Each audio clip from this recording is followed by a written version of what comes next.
Mr. Gorbachev, tear down this wall. That's one small step for man.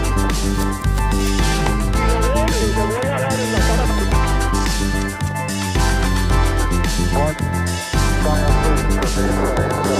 Hola, buenos días a todos y bienvenidos a un nuevo episodio de Acá Parchando. Hoy la verdad que a veces uno se cree muy independiente en la vida, pero a veces que la mamá simplemente le soluciona a uno la vida. Y así es la historia con el invitado de hoy, el periodista Diego Aretz, que mi mamá lo conoció y lo recomendó. Y bueno, aquí estamos, así que pues como para todo, muchas gracias, ma, aquí en un homenaje a mi mamá, que es una persona que pues sin ella no hubiera pasado el podcast. Y bueno, Diego, ¿cómo estás? ¿Cómo te va? Bueno, ya que le agradeció a su mamá, pues agradezcámosle también que nos conocimos en Cartagena hace poco y me habló de este podcast y bueno, chévere estar acá en su casa, en su podcast. Sí, Diego, bueno, y digamos que tú eres, digamos, lo que más me impresionó y la historia que vine a contarte, que pues por lo que decidí invitarte cuando mi mamá me habló de ti es porque cuentas otra historia. Y justamente ahorita que estamos hablando en el pre-podcast, mientras estamos arreglando todo, quiero traer un personaje que es importante para mi familia, que se murió hace ya unos años, que es Antonio Caballero. Pues es alguien con el que tengo una cercanía por un vínculo estrecho que tenemos y que pues cuando hable de ellos van a saber quiénes son, la familia Uricochea, que aprovecho para mandarle un gran saludo. Y él escribe un libro que es Historia de Colombia y sus oligarquías, y en ese libro uno se da cuenta cómo la historia del país siempre la escribió un sector poblacional y las mismas voces, las mismas familias y casi que las mismas historias. Y justamente tú con tu periodismo vienes como a romper eso, haces un documental de un municipio como Arauquita y de todo lo que está pasando y digamos rompes eso y traes lo que llaman los otros países, la otra Colombia, porque a mí una vez me dijeron una frase en Valledupar que me pareció buenísima, que es: Dios está en todas partes, pero atiende solo en Bogotá. Me lo dijo un taxista, me lo dijo un taxista en Valledupar y me pareció top. Y refleja el centralismo. Y además despacha solo los lunes. Sí, despacha solo los lunes. Entonces, por eso, y eso es lo que quieres un poquito con tus documentales lograr, como que se cuenten otras historias en el país. Sí, no, está muy claro lo que, pues ahorita hablamos un poco de lo que usted conecta a Antonio Caballero, un poco de los países de Colombia, que es el nombre de estos documentales, vienen de un poema que se llama Morada del Sur de Aurelio Arturo, un poeta colombiano. En algún momento él dice: Colombia es un país donde el verde es de todos los colores y Colombia no es un país, sino son muchos países, ¿no? Entonces yo tomo esa frase, que también William Ospina ha trabajado un texto grande, un libro sobre eso que se llama Los Países de Colombia, donde se recuenta un poco esto, ¿no? Cómo nosotros, desde nuestra fundación como república, somos una sociedad supremamente diversa, donde están los países de los afros, los países de los negros, los países de los indígenas, más de 70 lenguas indígenas, territorios absolutamente contrastantes como el Pacífico o el llano, pero además cuando uno va a ver el llano, la imagen del llano, que por ejemplo hablando de Arauquita, que es el llano, parte del llano, pero nadie se imagina que en Arauquita hay negros y tienen una historia, y ahí ustedes lo van a poder ver en el documental. Sí, el documental muy bueno. Y el cacao, la historia del cacao me pareció... Uno de los mejores cacaos del mundo sale de Arauquita, pero Arauquita tenemos que ubicarnos cómo se llega a Arauquita. No hay vuelos comerciales, no hay vuelos comerciales a Arauquita. Para llegar a Arauquita uno tiene que llegar en Satena, que es la aerolínea del estado, llega hasta Arauca, en Arauca va 3 horas en carro, tiene que pasar 2 retenes del ejército que controlan Caño Limón, ¿sí? Y todo ese territorio es del ELN. En ese territorio no se graba nada sin que ellos de alguna manera acepten que uno puede estar grabando, que uno puede estar. O sea, es un territorio que es otro país, porque el estado allá está muy limitado, ¿no? Sin embargo, precisamente por esto el documental lo que trata es contar esas historias y romper un poquito pues ese país del que tenemos solo la idea de lo violento, la idea de lo lejano, la idea de lo otro, ¿no? Porque además aquí hay un tema que no es colonial, pero sí se acerca al colonialismo, y es que siempre lo que usted dice de Bogotá, como que miramos todo Bogotá y el resto es la periferia, Sí, ¿no? sí. O como a veces le llaman la Colombia profunda, que parece referencias a Conrad, ¿no? Al corazón de las tinieblas, Sí. un poquito eso. Y a los cachacos nos tienen mucho odio en las regiones por eso, creo, porque... Porque controlamos el país. Sí. Históricamente Bogotá ha controlado el país, y obviamente que hay ahí un dolor histórico en todos estos lugares, que de alguna manera pues hay reivindicaciones bueno, pues yo creo que hay reivindicaciones paradójicas. Por ejemplo, Uribe me parece una reivindicación irónica de eso. ¿Por qué? Que un hacendado paisa con las costumbres muy distintas a las del establecimiento bogotano y llegando a imponer sus costumbres y sus lógicas de ser de hacendado paisa, pero de presidente. Eso fue muy interesante. Y justamente ese establecimiento bogotano es el que lo traiciona después, creo, un poquito, con la presidencia de Santos, que devuelven el poder a los de siempre, independientemente de lo que opinemos del Tratado de Paz, ¿no? Porque eso es otra historia que se cuenta después. Sí, Yo te estoy hablando pues sí, del primer gobierno de Santos. Esto ahora ha sido 2010, fue el primer gobierno de Santos. Justo esa pelea refleja mucho eso, como los, pues los rolos tomando otra vez el poder a un hacendado paisa. claro, claro. O otra reivindicación que en el poder es Francia, por ejemplo, Francia Márquez, ¿no? Sí. Incluso Petro. Si usted se pone a ver, Petro no es bogotano.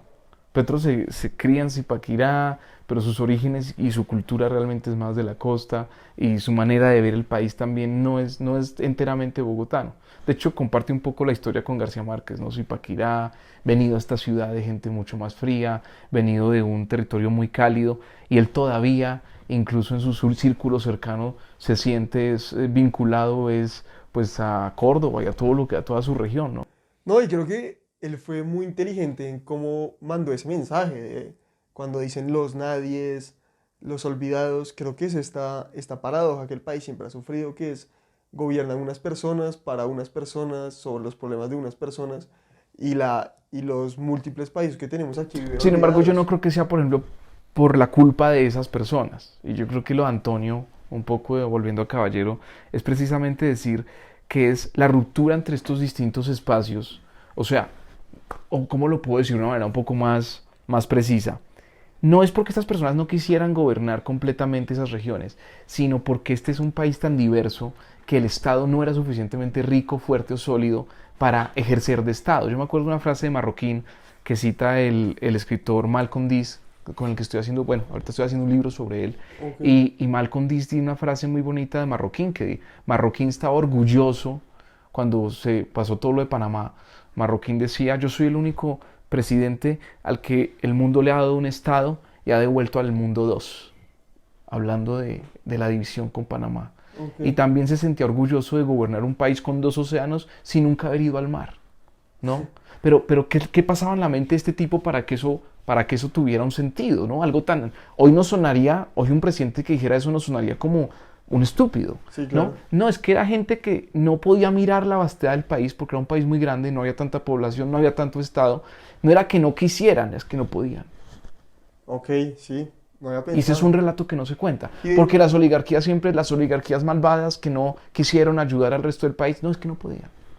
Es que es Sí. más complejo, no podían. Realmente la historia del Canal de Panamá, que es la que traes ahorita, es la historia de que nosotros intentamos traer al ingeniero que hace el Canal del Suez y no se pudo, y refleja una inoperancia. Y cuando intentamos recuperar Panamá, hay una historia de cómo el tren simplemente desconectan un viaducto y se quedan parados los soldados, vaciados. Macondiano, Sí, todo macondiano. macondiano, y que se demuestra que este país realmente no, como pues que no lo había pensado así, que no ha sido por algo malo, sino por simplemente inoperancia. Es que los colombianos tenemos también lo que llamaba Albert Hirschman, una fracasomanía.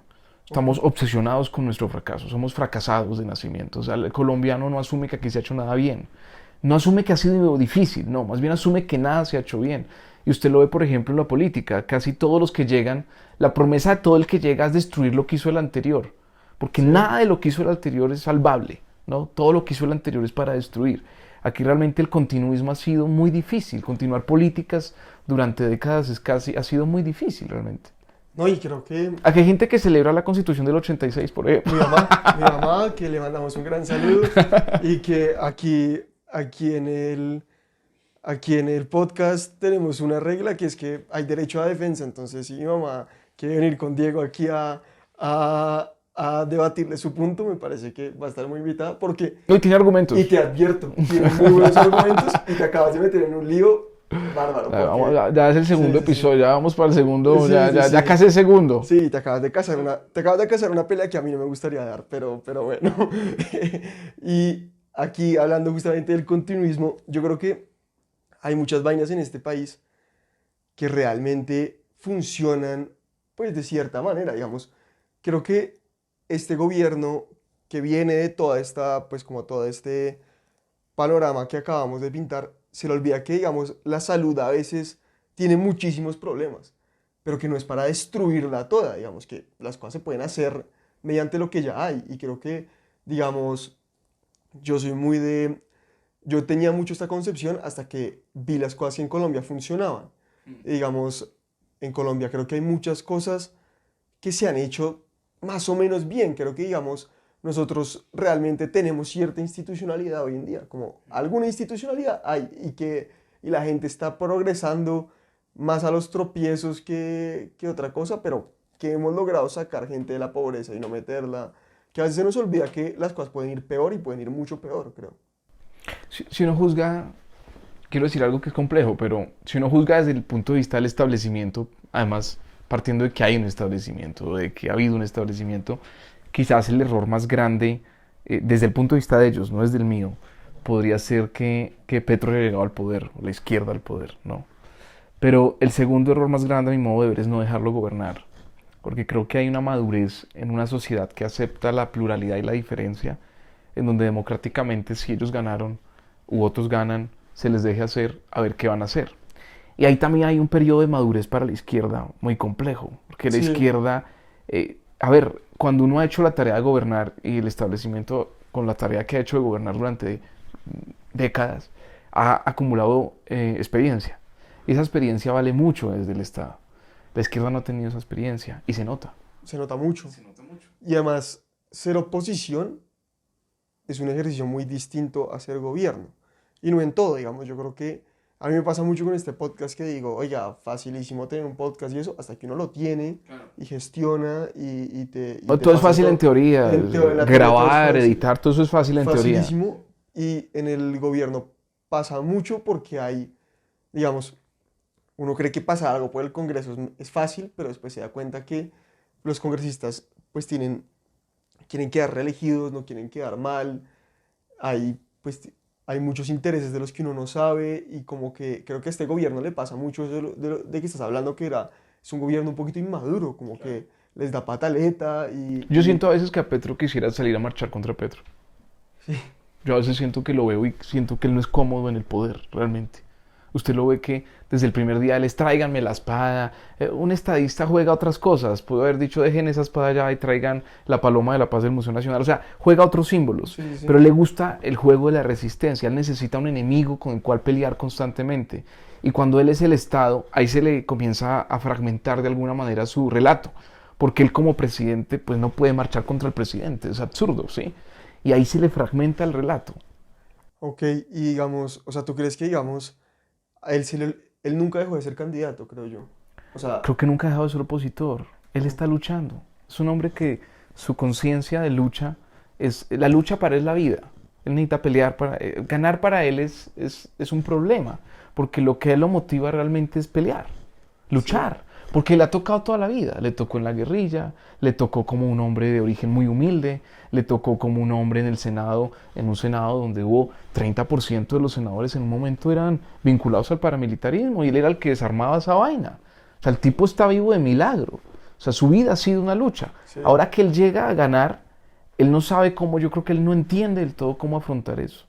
Y se nota. y se nota, y también porque no está abierto a entender unas cosas de las que yo creo que él no sabe tanto y no está dispuesto a asumir que él no sabe tanto. Yo creo que Petro entiende cómo funciona el país en las regiones, entiende mucho la idiosincrasia del colombiano, pues yo no creo que pues, Petro nunca ha tenido experiencia en empresa, trabajando, y creo que él no deja que otra gente le enriquezca esta visión y que lo dejen porque justamente como tú dices, tiene la mentalidad de aquí hay que luchar, aquí hay algo que defender y es un panorama muy válido, pero creo que, digamos, creo que si algo nos serviría, pues nos serviría como país es no creer que la gente es mala, como que yo creo que el otro día que estaba comiendo un asado con unos amigos, me dijeron un man que se llama José María Serna, que lo voy a citar acá, porque no creo que le importe, dijo una frase muy buena y es que en todos los países del mundo está la caldera y hay un diablo echando a todo el mundo a la caldera. Y en Colombia no es necesario porque cuando alguien se va a salir de la caldera, los colombianos nos encargamos de bajarlo. Y creo que es lo que pasa, los colombianos nos odiamos entre nosotros, como que no creemos, nos parece imposible que alguien tenga buenas intenciones si no es de Quizás nuestra porque tribu. no nos queremos tampoco a nosotros mismos, ¿no? El odio al otro siempre es un odio. Yo soy muy del psicoanálisis, a mí me gusta O mucho sea, eso. aquí también nos gusta. Aquí hemos Entonces, tenido- a David le el gusta que, mucho. el que no puede amar a otro también es porque en el fondo no se ama. El que no puede confiar en el otro es porque en el fondo tampoco confía en sí.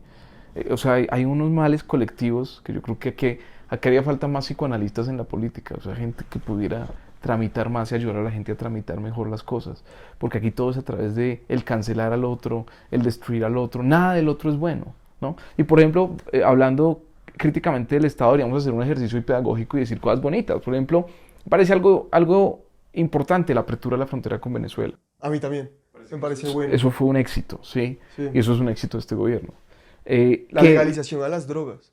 Sí, me o subo sea, ahí. Digamos si que es Petro una lo hace- agenda Sí, sí, sí. internacionalmente, creo que se ha movido bien.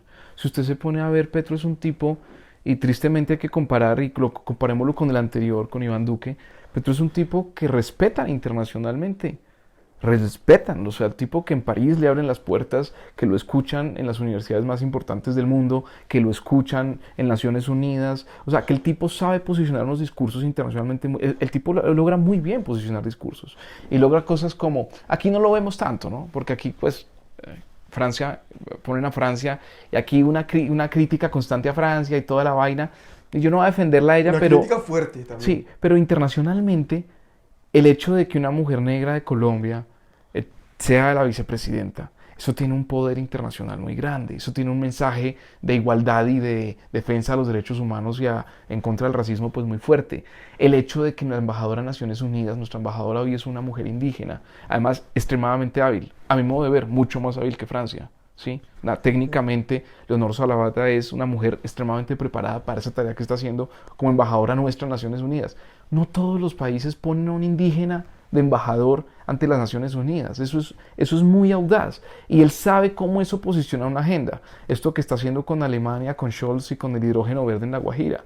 Eso, hay una apuesta. O sea, el tipo tiene cosas interesantes. Yo no creería que hay que cancelarlo del todo. Pero también le falta lo que en alemán se diría la Fähigkeit, la habilidad para llevar a cabo planes. El House of Y las Cards. reformas están ahí. Sí, O sea, sí. con su choque con las reformas están ahí. O sea, lo que le pasó con la jefe de gabinete y con Laura Sarabia es eso, es que no sabe manejar, no sabe armar equipo. O sea, No que, sabe, que eso le pase con la jefe de gabinete es terrible. O sea, no sabe armar equipo. No, y digamos, creo que también se ve una cosa y es que las cosas tienen que pasar por él. Y es alguien muy de un sentimiento muy de lucha, creo yo. Que es porque yo creo que el buen gobernante deja que haya otros protagonistas siempre, como que sean otros buenos o otros malos dentro de su gobierno. Digamos, creo que de sacar el ministro Campo, pues todo lo que hizo con su gabinete demuestra un tipo que vive en una paradoja muy de defensa siempre y que él tiene que tener protagonismo y que es justamente creo que es por no saber manejar, creo que es por nunca haber gobernado y nunca haber tenido, y voy a decir una teoría rara, pero creo que es por nunca haber tenido un jefe, como ese jefe de oficina, que la relación simplemente es tediosa, que no puedes simplemente ir a combatir, sino que te toca aguantártela y jugar unos juegos muchos más manipuladores y muchos más de De largo passive plazo. aggressive, sí. Sí, exacto, de largo plazo, como de oficina, como el que... La gente que dura mucho en una oficina sabe mucho cómo jugar esos juegos. Y también carece de otras cosas. Sí, total. Y este gobierno las tiene. Y creo que va a ser un gobierno que algo va a dejar. A mí, hace poquito vino aquí alguien que hablaba mucho de un asesor financiero que se llama Andrés Moreno Jaramillo y nos quedamos hablando después del podcast y yo le decía que yo no creo que este gobierno se vaya en vano para bien o para mal. Y yo creo que alguna reivindicación en Colombia para el tema de la desigualdad tiene que haber. O sea, no podemos seguir siendo el país que somos. No, y es precisamente la desigualdad lo que llevó a los gobiernos de izquierda o que lleva a los extremos de derecha. La desigualdad que aquí se cocinó a un nivel con el estallido social, que fue básicamente una pandemia que puso a todas las familias pobres en un lugar aún más crítico. Eso tenía que estallar. Eso tenía que estallar y creo que los grandes capitales no fueron suficientemente inteligentes y sensibles a entender que ahí el gasto social debía ser prioritario. Y que si no había plata tocaba sacar plata. O sea, cuando usted tiene a la sociedad reclamando así de críticamente, usted necesita darle algo para que se tranquilice. Porque si no va subiendo el globo, subiendo el globo, subiendo el globo, hasta que eso estalla. Creo además que una salida democrática como Gustavo Petro no es una mala resolución de un estallido social. Me parece supremamente, en últimas, optimista. ¿Por qué? Pues porque eso hubiera podido ser algo mucho más violento. Ok, Por ejemplo, una dictadura. ok, sí. O sea, la gente lebrestada y la gente brava y la gente herida y la gente con hambre provoca quitarle la cabeza a María Antonieta, provoca Sí, sí. la revolución bolchevique, provoca nuestra revolución de independencia con España, fue eso básicamente, gente que estaba mamada de pagar impuestos y que no se viera ni mierda. Sí, O sea, sí. perdón por la expresión. No, no, aquí se vale, aquí se vale. Entonces realmente la desigualdad y oprimir a la gente lleva a cosas mucho más peores que el hecho de una izquierda en el poder. Y quería, justamente ya que estás trayendo a María Antonieta, nosotros tuvimos un momento de que coman pasteles, que fue el huevo de Carrasquilla. ¿Sí? Tuvimos Funcionario de ese Duque, momento sí. y es justamente, yo defiendo a Alberto Carrasquilla, lo defiendo siempre en mi casa, mi mamá lo critica mucho, que creo que es algo- y yo lo defiendo, creo que el tiempo le dio la razón y es porque yo soy alguien que le gusta. ¿El periódico El Tiempo le dio la razón? No, el tiempo, el transcurso del tiempo, creo que el tipo sabía que el estándar pues nos iba a bajar la calificación y su argumento desde el punto de vista técnico era empírico. Pero era empíricamente perfecto, o sea, si este déficit no lo solucionamos, nos bajan la calificación de riesgo y nos vamos a endeudar a una tasa más alta, fue lo que terminó pasando. Y por ese lado creo que muy poca gente puede criticar a Carrasquilla. Ahora, y justamente quería discutirlo contigo, que eres alguien casi que experto en el tema, la comunicación fue muy pobre. A Duque lo aislaron. A Duque lo aíslan un grupo que le puede pasar a cualquiera, que a uno lo aíslen los amigos. Entonces los amigos le dicen, tú eres fantástico, tu podcast es el mejor del mundo, tus jeans son los más lindos y mejor dicho, nadie como tú. Y comienzas a estar rodeado de tantas mentiras, ¿sí? Que nadie te dice, huevón, eso que usted está haciendo es un error. Porque usted tiene que crear, y eso le puede pasar a cualquiera, usted tiene que crear un ambiente suficientemente crítico y suficientemente inteligente para que haya gente al lado suyo que le pueda decir la verdad. Y la verdad duele, siempre. A veces la verdad nos favorece, casi nunca. ¿Y qué Casi verdad? siempre la verdad nos duele. ¿Qué verdad no le dijeron a Duque? No le dijeron que el país se le estaba desmoronando, que su imagen era pésima, que estaban ridiculizándolo los medios también. Todo esto de su semejanza a los cerdos y a la vaina. ¿Por qué? Eso, ¿Por qué? pero es que eso es terrible. Todo eso comenzó a deconstruirle una imagen y a pervertir la imagen presidencial. Y llegó un punto en que él era un meme. Llegó un punto en que Duque, el presidente, se convierte en un meme. Ya en ese punto, ¿cómo sale de ahí el hijo de madre? Entonces, eso no supieron, lo que reitero, que el gasto social era necesario y comunicar cosas buenas que quizás él también estaba haciendo, que no lo comunicaban. ¿Por qué? Porque el grupo que lo rodeaba comienza a no dejar entrar a nadie ahí y que nadie le dice la verdad. Hay un buen cuento para eso. Ustedes se acuerdan del traje del emperador, ¿no? Sí. Que el tipo sale desnudo y todo el mundo dice, pero qué lindo traje, que todo. Hasta que llega un niño, que para mí es el periodista, que dice, no, usted va desnudo, hermano. Sí, sí, sí. Usted va que desnudo, es- no hable mierda, usted va ¿cómo desnudo. es? El nuevo traje del emperador, que solo Sí. los inteligentes lo pueden ver. Exacto, entonces no, usted va totalmente desnudo y va a perder. A Duque lo llevaron así, yo creo que ese fue el error de él. Nunca había escuchado esa visión y me parece muy interesante y creo que... Pero creo- él es responsable. Totalmente. No quiero decir con esto que él no sea responsable de eso. El emperador también era responsable de andar desnudo delante Pero de creo toda la que gente. desde que él llegó se respiraba un aire de que el tipo era un poquito ingenuo. Él le pasó un poco lo de Laura Sarabia.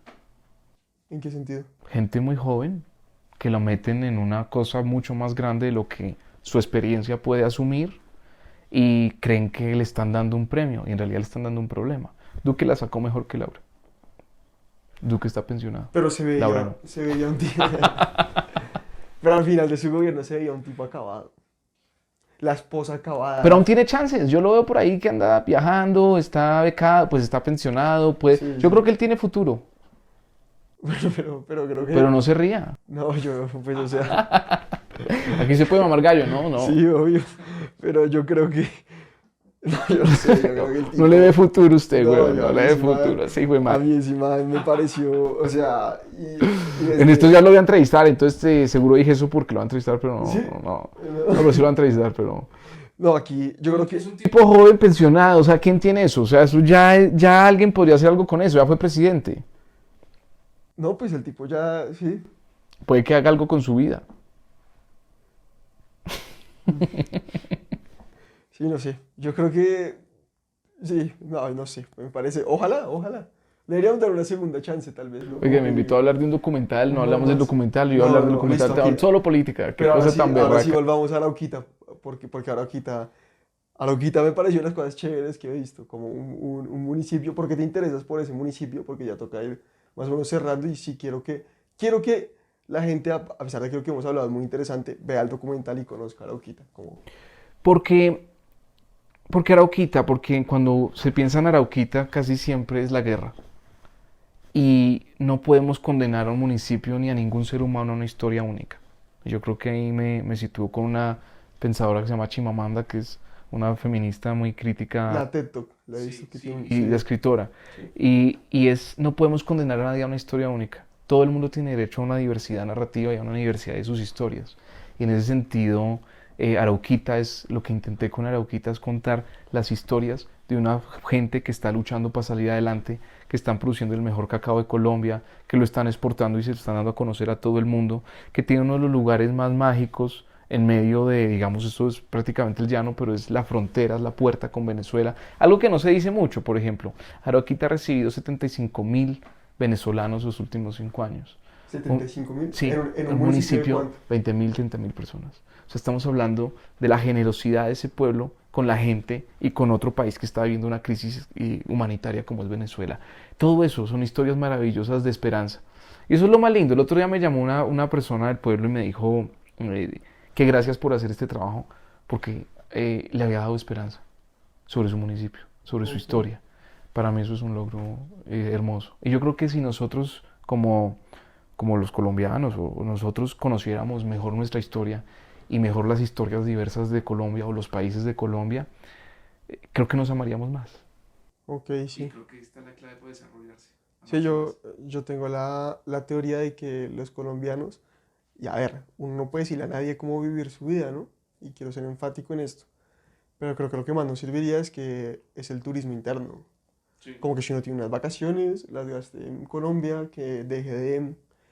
Nunca entendí cuál es la aspiración del colombiano con ir a Miami, como nunca la fascinación, como lo que demuestra. Y creo que deberíamos empezar a viajar por Colombia y conocer Colombia. A mí, cuando conocí... Ha invitado a Arauquita, ya tenemos que hacer el siguiente, Sí, sí, siguiente del podcast en Arauquita. Ojalá. Allá vamos. Bueno, Diego, y aquí ya para cerrar tenemos un cierre que es de siempre y aquí necesito que te la juegues, que te metas pues que te metas al barro y es, ¿qué crees que va a pasar en los próximos 5 años? De todos los temas que hablamos. En Colombia. En Colombia. ¿Cuál es o sea, se ve que eres alguien que conoce el país, que las visiones que tienes son únicas, porque, ¿qué crees que va a pasar, pues, en política, cultura y demás? Yo creo que aquí uno a veces en la historia cree que las decisiones de las personas son lo que más determinan el curso de los hechos y no es así a veces. Por ejemplo, si tú ves el mapa electoral de Colombia como ha cambiado en las últimas 2 décadas, es impresionante porque han aumentado 12 millones de votantes. Y uno se pregunta de dónde salieron esos 12 millones si en Colombia la gente no tiene una tasa de natalidad tan alta. ¿De dónde salieron tantos votos?